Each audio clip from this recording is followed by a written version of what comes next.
Welcome to the Unscripted SEO Interview Podcast. Yes, it's 100% unscripted, 100% unrehearsed, 100% unedited, and 100% real. I'm your host, Mark A Preston. Regarding Entity SEO, how would you explain that to somebody that doesn't know anything about SEO? What is it? So for me, it's very straightforward. I don't have to go too deep into it. For me, an entity is anything. I say anything that deserves a Wikipedia article. That's pretty much the idea, or an Encyclopedia Britannica page entry, or it's something that is definable, describable, and it could be as specific as the Eiffel Tower, or it could be as generic as hiking. But these are concepts that as humans we understand. And the thing about describing a page of content in terms of entities is you suddenly cut down the amount of memory that is needed to store that information. So if you imagine a search engine trying to read a page of text then and understand it, in order to do that, it really needs to jump from idea to idea to idea to idea. So if you turn it into a bunch of numbers, which are lookups in an encyclopedia, you can see how when you're trying to organize the world's information, a bunch of numbers together in a certain order is as good as a fingerprint for defining what's on a page. But also, if all those numbers represent concepts and ideas, then the numbers themselves tell a story. You could almost take those numbers and then translate them back in any language, and you'd have a very similar story. So it became a very powerful and alluring idea for me to say, right, okay, if Google have decided, right, we're going to buy MetaWeb and turn everything into a database, why would they do that? How can I then influence that? What do I need to do? I need to get my brand, my client's brand or my brand, into a place where it is constantly showing up in around the topics that are important to me. So with Majestic, I was very keen on making sure that we were authoritative around the concept of backlinks, and with InLinks, again, internal linking schema, and Entity SEO as we kind of now got as a phrase.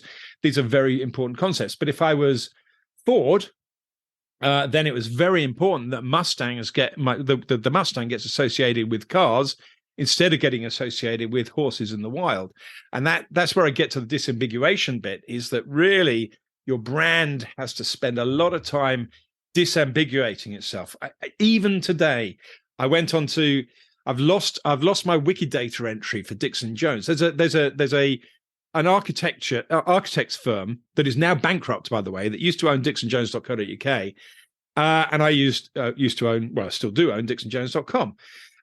And in the early days, when you're trying to get all the information, all the traffic, at dixonjones.com, I did /architects and had a big page on why, well, it was disambiguating. It was explaining that I wasn't an architect and that there was a famous firm of architects, and but I was trying to rank for Dixon Jones Architect for no logical reason except that dixonjones.co.uk was outranking me on Google, which was very annoying to me. So disambiguating is really important, but they've got a Wikipedia entry, even though they're bankrupt. And Wikidata did put one in because of my book, but it hasn't stayed in there, so that's really annoying. So now I've got to have a look at that one again and figure things out. But I've gone off on tangents, but disambiguation, very important. So regarding Entity SEO, how does Google and the whole ecosystem look at things that have multiple meaning? Like viola, it's a flower and an instrument. If you are selling, say, the instrument, then what things do you need to do to come up for that? So I think rather than jumping on and saying what Google's doing, where I might be right and I might be lying, what I can do is say, well, how does InLinks do it? Because InLinks has its own natural language processing algorithm. So we look at pages and turn content into knowledge graphs, and that's kind of what we do. And so we spend a lot of time trying to work out whether this page that talks about a Mustang is about a car, or whether it's about a horse, or whether it's about an aeroplane, for example, because there was an airplane in the war. And for us, it's the proximity to other entities. So if you talk about Mustang and tires and car, then these concepts clearly tie it to Mustang the car. If you talk about the wilderness and stables, then probably you're talking about the horse. The problem is you've got to be a little bit careful with the algorithm. The algorithm has to be a little bit careful because things like horsepower could apply to both concepts, really. But it usually doesn't take a lot of entities, particularly entities that appear in H tags, i.e. sort of the meaningful parts of a web page.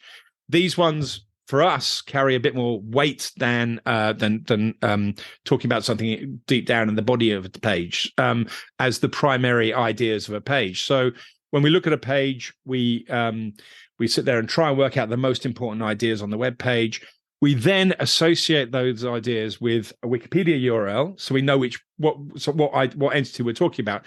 That's very important because we know that Google also use Wikipedia for Freebase worked on Wikipedia. Wikipedia is an open source data set that anybody can work on, but we can also use it to translate ideas. So if I sit there and say, right, this page is about this Wikipedia article, then Google's knowledge graph will have a database of ideas about anything, but one of those will be what is the Wikipedia article that refers to it. So it allows a two-way communication, not just with Google's database, but with any serious knowledge graph that's really trying to gather information. So where the faults come is where you kind of get errors in the system, and you do get errors in the system. So we have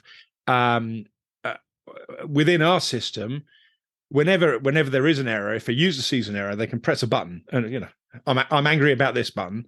It just says, "Fine, thank you very much." At that point, Jeannie, who manages our knowledge graph, gets notified that that somebody was not happy with the result. So we've gamified it into the system. So Jeannie is constantly looking at the knowledge graph. So whenever people are analyzing new websites, that generically will then go into our system to see, okay, is this a concept that we've come across before? And so now it's kind of accurate for most people. But if you suddenly come up with, rocks in the Paleontologic era, and we haven't done anything about that before, then we're going to make errors, or we're going to not understand the Wikipedia pages, and somebody's going to be saying, well, that hasn't done a very good job. At which point Jeannie can say, right, we've now got demand in here, we need to work those things out. But essentially it's a database saying, Mustang is is a horse and has four legs and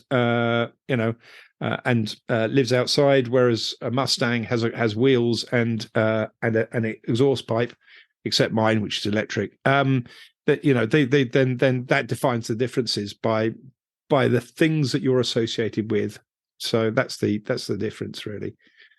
And it works really well for Google when they kind of decided that looking at the world in terms of keywords and pages just became too big. The world increases by millions of pages every day, probably billions, but it doesn't increase the number of concepts in the world every day. The number of concepts in the world is not growing so fast. And so organizing the world's information by idea seems immensely sensible for a search engine when it gets to that kind of scale, to Google's scale. But it does lose some granularity at that point. You can't sit there and say, well, everything called Dixon Jones is an architect, when there's at least one Dixon Jones that says, hey. Yeah. You've been listening to the Unscripted SEO Interview Podcast with me, Mark A Preston. Join us next time as I interview more top SEO professionals.